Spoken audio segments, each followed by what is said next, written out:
শারদীয় দুর্গোৎসবের নবমীতে মিরকাদিমে আনন্দের ছটা, ঢাকঢোলের ছন্দে ভেসে আসা আনন্দের তরঙ্গ। ঠিক এমন সময় পুজো মণ্ডপে উপস্থিত হন বিএনপি কেন্দ্রীয় সমাজ কল্যাণ বিষয়ক সম্পাদক কামরুজ্জামান রতন।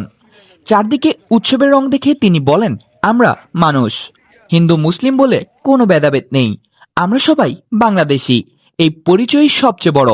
তিনি বলেন, এখানে ধর্ম নয়, মানুষই মানুষের সবচেয়ে বড় পরিচয়।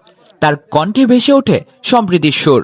তিনি মনে করিয়ে দেন, রাজনৈতিক স্বার্থে মানুষকে আলাদা করার চেষ্টা আসলে এক ধরনের হীনমন্যতা, যা এই দেশের মাটিতে জায়গা পায় না। বলেন, দুর্গাপূজা কেবল ধর্মীয় আচার নয়, একে অপরকে কাছে পাবার উৎসব।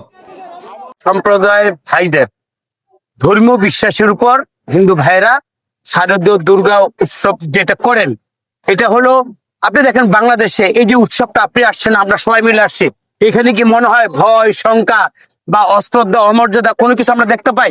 আসলে হলো কি, সম্প্রীতির বাংলাদেশের মধ্যে রাজনৈতিক ভাবে বিভিন্ন কালার দিয়ে এই যে আমাদের সম্প্রীতিটার মধ্যে একটা রেশ বা একটা ভেদাভেদ তৈরি করার যে একটা হীনমন্যতা, আমি মনে করি বাংলাদেশের মানুষ